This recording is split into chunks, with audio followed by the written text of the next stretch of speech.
Get ready for a deep dive into 20th century philosophy of science.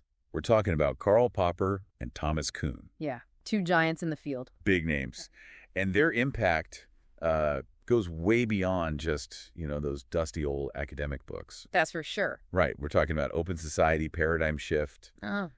These guys, their ideas are part of how we think, even if we don't realize it. Absolutely. I mean, they've really permeated our language, our thinking about progress. Yeah, so our guide for this deep dive is a book called Popper and Kuhn, Two Giants of the 20th Century Philosophy of Science. Great book. It really gets right into, the core of their arguments. It does. So we're going to untangle those core ideas. We're going to see where they clash. Where they butt heads, yeah. Exactly. And we're going to explore how their work changed our understanding of science. It's a big one. I mean, we're going to go from the grand sweep of history to the nitty-gritty of how scientific theories are built. Exactly. How they're tested, how they're sometimes completely overturned. Yeah, for sure. And all the drama in between. Oh, yeah. Lots of drama. Yeah. So let's jump into it, starting with Karl Popper. Now, this was not, some ivory tower philosopher. No. He started as a school teacher. That's right. That's right. That's a pretty unique path to becoming a major figure in the philosophy of science. Yeah, you don't see that very often. Not very often. Yeah. So what's striking to me is how two major life events really shaped his thinking. Yeah, for sure. First encountering Einstein's theory of relativity. Huge. It wasn't just the theory itself, right? But the way it shifted our understanding of the universe. It blew everything wide open, right? It changed our perception of space and time. Totally. And that makes sense. I mean, relativity was a huge shakeup.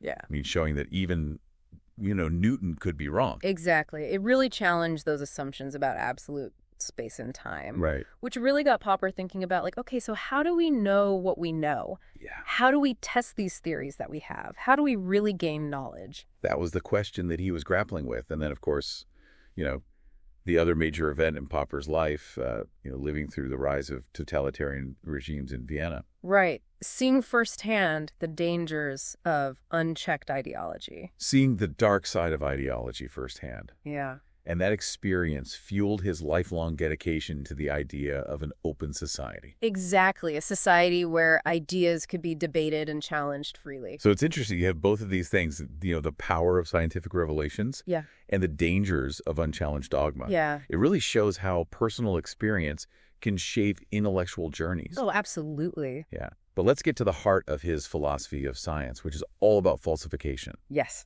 This is where it gets really interesting because it's almost counterintuitive. It is. I mean, we often think of science as proving things right. Right. Finding evidence to support our theories. But Popper flips that on its head. He did. He says a good scientific theory is not one that's proven right, but one that's constantly open to being proven wrong. So instead of looking for confirmation, a scientist should be their own worst critic, always trying to poke holes in their own theories. Exactly. Popper even uses this analogy of a masochistic intellectual? A masochistic intellectual. Someone who takes pleasure in challenging their own deeply held beliefs. Right. So it's like this constant self-critique. Yeah, constantly trying to falsify your own theories, put them through the ringer. So how did he justify this approach? I mean, that goes against the grain of, how we usually think about science. Yeah, it's a bit radical, but he uses a combination of history logic and even ethics to kind of make his case. So let's start with the historical side. Okay. Think back to that shift from Newtonian physics to Einstein's relativity that we talked about. Classic example of a scientific revolution. Classic example. Right. It showed that even the most established theories can be overturned. That even Newton could be wrong. Yeah, and that was really key for Popper because it meant that saying that a theory was proven was always risky. So always be skeptical, even of the most quote-unquote successful theories. Absolutely no. Never take anything for granted. So what about the logic behind falsification? Okay, so Popper relies on this really core principle of logic called modus tollens. Modus tollens. Which basically says, if a theory predicts something and that prediction turns out to be false in the real world, then the theory itself must be false. It's almost like a domino effect. It is. You knock down that one prediction and the whole theory comes tumbling down. So it's not about how many times you've been right. It's about that one time that you might be wrong. Right, exactly. That can completely overturn everything. Exactly. And he uses this simple example in the book. He talks about the statement, all humans have a mother. Okay. Right? So if we find just one instance of a human who didn't have a mother, That single case disproves that whole statement. Oh, wow. Yeah, right. Okay, so it's really about finding that one exception. Exactly. And this leads Popper to reject something called inductivism. Which is the idea that we can arrive at universal scientific laws by just observing lots and lots of individual cases. So like all swans are white because I've only seen white swans. Exactly, yeah. And then suddenly you see a black swan and your theory is shattered. Theory's busted. Yeah, exactly. And Popper saw that as a really fundamental flaw in the way a lot of people think about science. So if science isn't about gradually, building up certainty through observations, where do scientific theories come from in his view? Well, he has this really interesting idea where he compares them to works of art. Okay. He says scientific theories come from these leaps of imagination, these creative insights that go beyond the data that we already have. So it's not just a pure, logic. It's not just dry data analysis. There's an element of creativity. Absolutely. There's a spark of intuition and imagination. And that's where the theories come from. But there's a key difference between the scientist and the artist. Right, because a scientist, unlike an artist, doesn't just stop at that creative moment. Right, they don't just create the theory. No, they immediately try to disprove it through rigorous testing. They're trying to tear it down. Exactly. It's this constant cycle of creative thinking followed by relentless criticism. So that testing, that attempt to falsify, that's what drives progress. Yeah, that's the engine of scientific discovery for Popper. So it's always being willing to be proven wrong that keeps science moving forward. Exactly. You're always refining your understanding, pushing the boundaries of knowledge. So, when we talk about falsification, you can see why some people would say that it's a bit pessimistic. Yeah. If all our theories are likely to be false, right, doesn't that make science kind of a gloomy business? Yeah. I mean, if we're constantly proving things wrong, what's the point? What are we even doing here? Right. But did Popper have an answer to that kind of pushback? He did. He actually introduced these concepts of corroboration and verisimilitude to address this very issue. Okay, I'm intrigued. Let's dive into those. What is corroboration all about? Okay, so think of it like this. A theory that has survived many attempts to falsify it. Okay. But hasn't been disproven yet is considered corroborated. Okay. Right. It's kind of a measure of how much testing it has withstood. It was like earning your stripes. Yeah, exactly. The more battle scars a theory has, the more battles it survived, the more confident we might be in it. Even if we're not 100% sure. Exactly. It's not a guarantee of truth. So it's more like we have, increasing confidence the more it's been tested and survived. Right, and that's where this idea of verisimilitude comes in. Okay, verisimilitude. Yeah, so Popper acknowledged that, even if all theories are ultimately falsifiable, some are closer to the truth than others. Okay. Right. So we're not aiming for absolute truth, which might be unattainable. Right, we're not going to get to the capital T truth. Right, exactly. But for theories that are increasingly verisimilar, closer and closer approximations of how things actually work. So it's this idea of, we're always getting closer, even if we never quite get there. Exactly. Scientific progress isn't about finding that final answer. It's about constantly refining our understanding, moving towards those more accurate descriptions of the world. So it's a never-ending quest for better and better theories. Pretty much. Yeah, always striving for improvement. But this raises another question that I think is important, which is, how do we distinguish between real science and what Popper called pseudoscience? Right. How do we draw that line? Because that's the problem of demarcation, right? It is. It's a huge question, especially considering the rise of ideologies that claim to be scientific but didn't really meet the criteria. Right, like Marxism that you mentioned. Exactly. And remember the Vienna Circle that we talked about earlier? Yeah. They were all about verificationism. Okay. The idea that a statement is meaningful only if it can be empirically verified. So if you can't test it, it's basically meaningless. Exactly.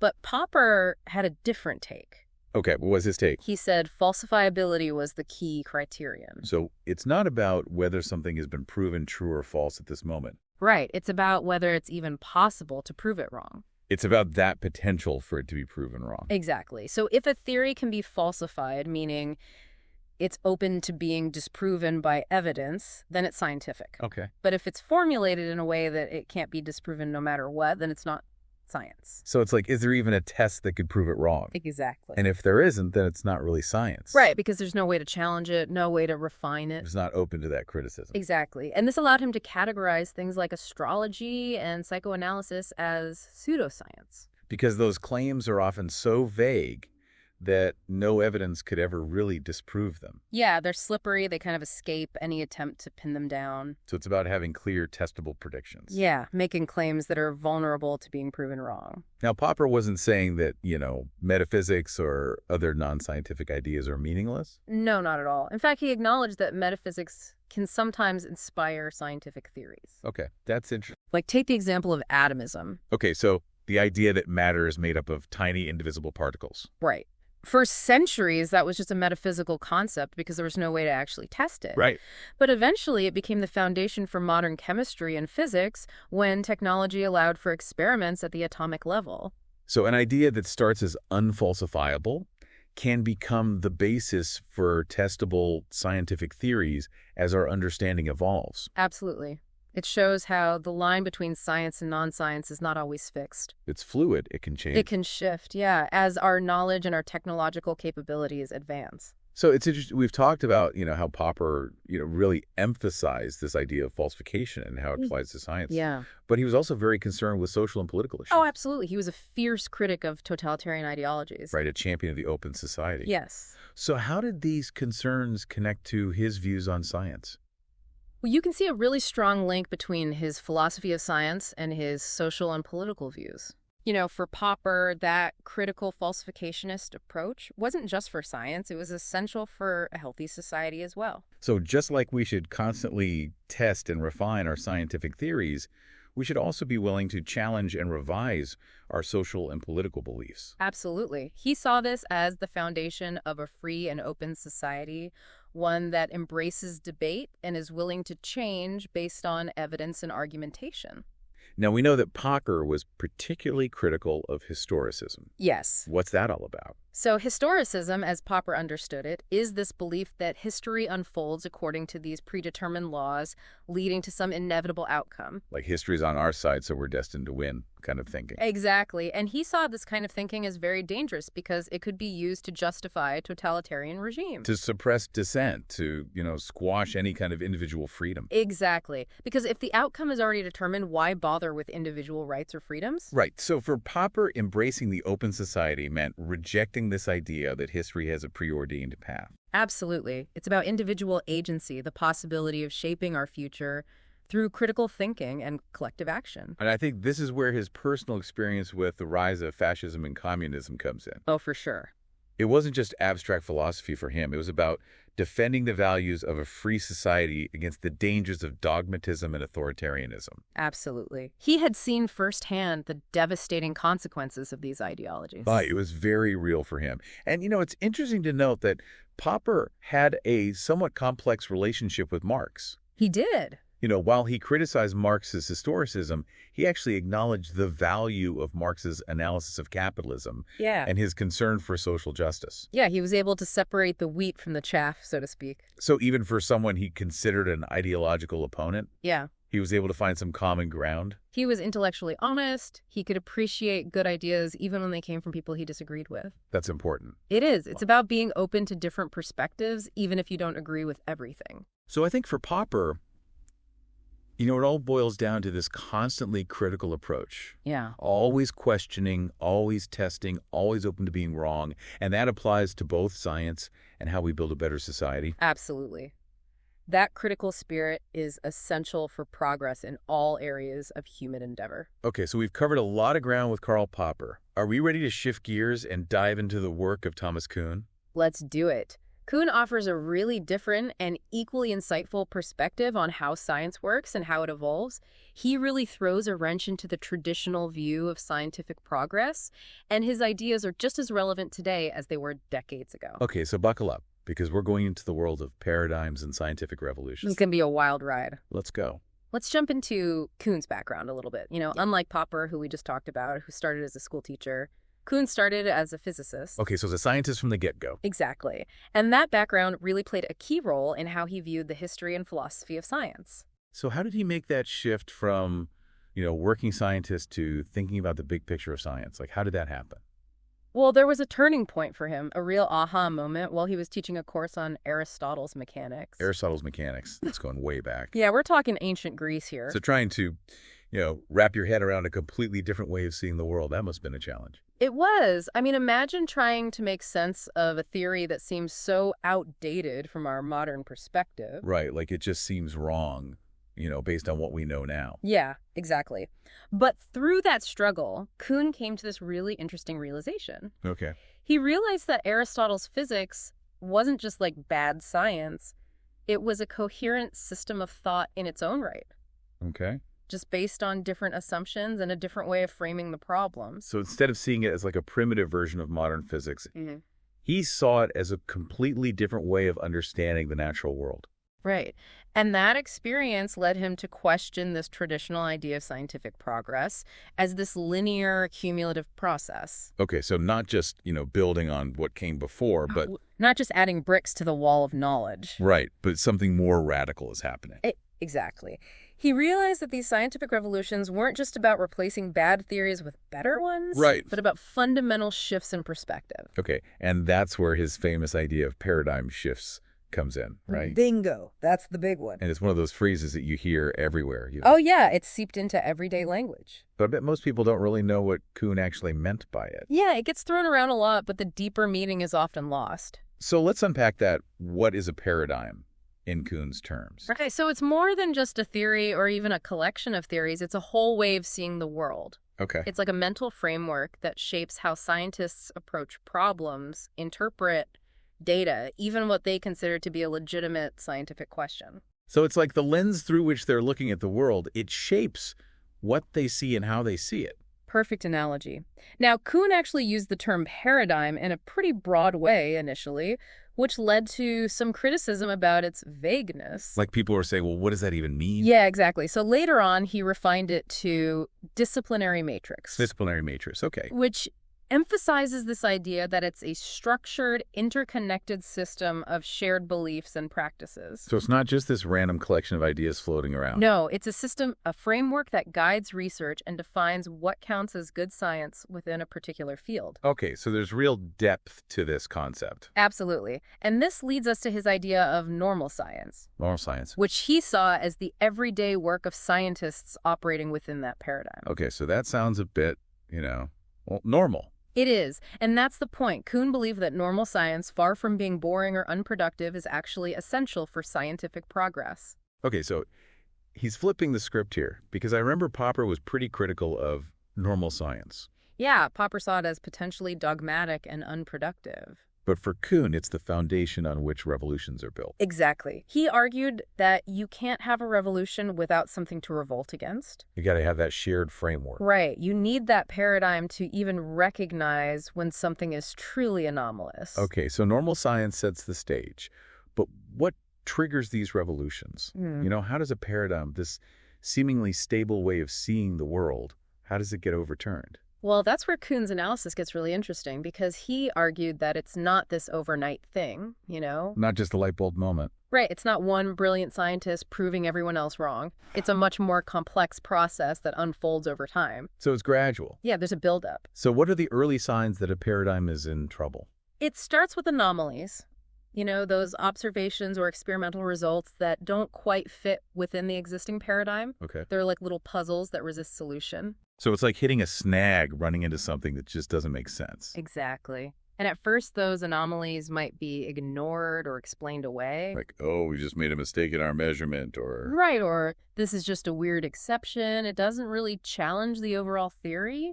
But as those anomalies build up, especially in crucial areas of the field, then you start to see some cracks in the foundation. Exactly. And that's when things get really interesting, because Kuhn argued that a scientific revolution isn't just about refuting the old paradigm.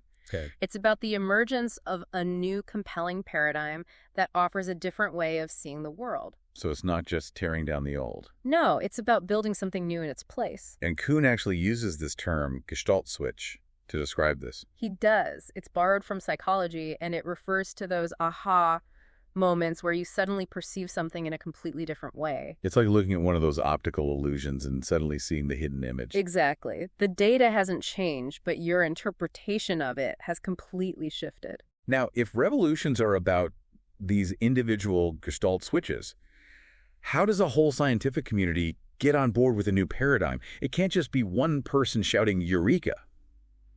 And everyone instantly changing their minds, right? Right, it's definitely not that simple. Kuhn acknowledged that paradigm shifts are messy and often involve periods of intense debate resistance and even generational conflict. So you have the old guard and the new guard clashing. Exactly.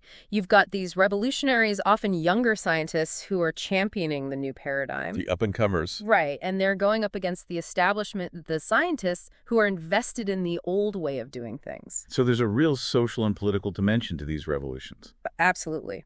Kuhn argued that purely rational arguments often fail to convince the holdouts. Like they're just talking past each other. Exactly. It's almost like they're speaking different languages operating within different conceptual worlds. And that's where his concept of incommensurability comes in. Right. Bingo. Yeah. That's one of the most controversial aspects of his work. The idea that paradigms separated by a revolution are so different that they can't even be directly compared. Right. They're like ships passing in the night, you know? They can't really talk to each other. Not effectively, no. They're just in different worlds. And he goes as far as to say that they have different observational languages. So even if they're looking at the same phenomenon, they might see different things. Or interpret them in radically different ways. Like Kuhn uses that great example of the Ptolemaic and the Copernican astronomer, Oh, yeah. both observing a sunrise. Same event, but completely different understandings based on their assumptions about how the universe works. Okay, that's a really fit image. Yeah. But this whole idea of incommensurability, it really ruffled some feathers, didn't it? Oh, yeah, it caused a lot of controversy. Many critics accused Kuhn of promoting relativism. Relativism. Yeah, the idea that there's no objective basis for judging one paradigm as better than another. Like it's all relative to your perspective. Exactly. And they worried that if paradigms are so different, how can we say that science is progressing towards a more accurate understanding of the world? Right. If everything is relative to your paradigm, doesn't that undermine the whole idea of scientific truth? That was a major concern. People were worried that Kuhn was saying anything goes. There's no right or wrong in science. Right, exactly. So Kuhn actually spent a lot of effort trying to clarify his position and defend himself against these accusations of relativism. So how did he respond? Did he back down from this whole incommensurability thing? Not really. He maintained that paradigms are incommensurable in the sense that they can't be directly translated into each other or judged by the same absolute standards. Okay. But he argued that this doesn't mean they're incomparable. Incomparable. You can still compare paradigms and judge their strengths and weaknesses, even if those judgments aren't based on some absolute external standard of truth. So it's like saying you can compare apples and oranges even though they're different fruits. Exactly. You might have preferences based on taste, texture, nutritional value, whatever your criteria are. So Kuhn is saying there are criteria for comparing paradigms. Absolutely. He offered several, actually. Accuracy, consistency, scope, simplicity, fruitfulness. So it's not just a matter of choosing the paradigm that feels right. There are rational reasons for favoring one over another. Exactly. It's not just arbitrary. So Kuhn does believe in scientific progress. He does. Even if it's not this smooth, linear kind of progress that we often imagine. Right. It's more like a punctuated equilibrium with periods of stability and then these sudden bursts of revolutionary change. But this raises another question. Given his ideas about incommensurability and paradigm shifts, how does Kuhn view the role of truth in science? Yeah, if what's considered true is always changing, doesn't that make science seem kind of subjective? Like it's all just a matter of opinion. That's where things get really interesting with Kuhn. Yeah, it's a tough one, right? I mean, if what we think is true is always changing, what's the point of science anyway? Yeah, does it mean that, it's all just a matter of opinion? Well, Kuhn saw truth as being relative to the paradigm you're working within. So truth with a small t. Exactly. Like what counts as a fact can change when those fundamental assumptions change. Okay. It's not that scientists are making stuff up, right? It's that what they observe is shaped by the framework they're using to make sense of it all. So it's like the paradigm is like a filter or something. Yeah, like a lens that colors how you see the world. So it's not just the big theories that change. Even the basic building blocks of knowledge can shift during a paradigm shift. Exactly. It's like learning a whole new language for describing reality.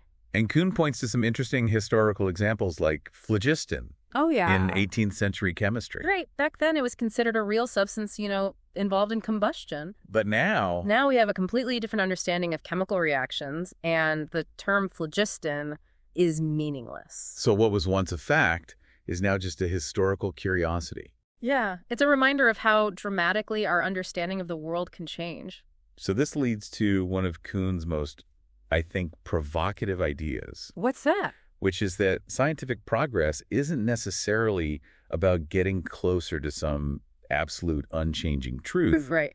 but about finding better ways of solving problems and making sense of the world within a particular paradigm. It's a more humble view of science, right? Yeah, It's not about climbing a single ladder towards ultimate knowledge, right. but maybe more like exploring different landscapes, each with its own challenges and its own unique features. And it's a more dynamic view, too, I think. Yeah, absolutely. Science is a process that's constantly evolving, always open to new discoveries and new ways of understanding the universe. Okay, so we've talked about Kuhn, we've talked about Popper, but, these ideas, they really shook things up in the philosophy of science. Yeah, they did. They really challenged the status quo. And it led to some pretty major clashes, right? Yeah. Especially between Kuhn and Popper. Oh, yeah, their famous 1965 debate is still legendary. A real battle of the titans. It was. I mean, these were two brilliant minds with fundamentally different views on how science works. Popper, with his emphasis on falsification, always trying to prove theories wrong. Yeah, the constant critic. And then Kuhn, with his focus on paradigms and the importance of normal science.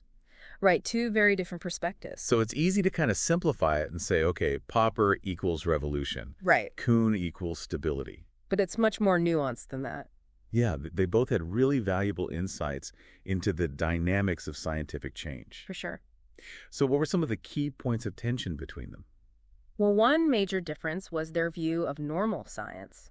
Remember Popper saw the normal scientist as almost a tragic figure. Like someone trapped in the Matrix? Kind of. Like they've been indoctrinated into the current paradigm and they're not being critical enough. And he was all about that permanent revolution. Yeah. Always pushing for the overthrow of those established theories. Always questioning everything. But Kuhn had a much more positive view of normal science, didn't he? He did.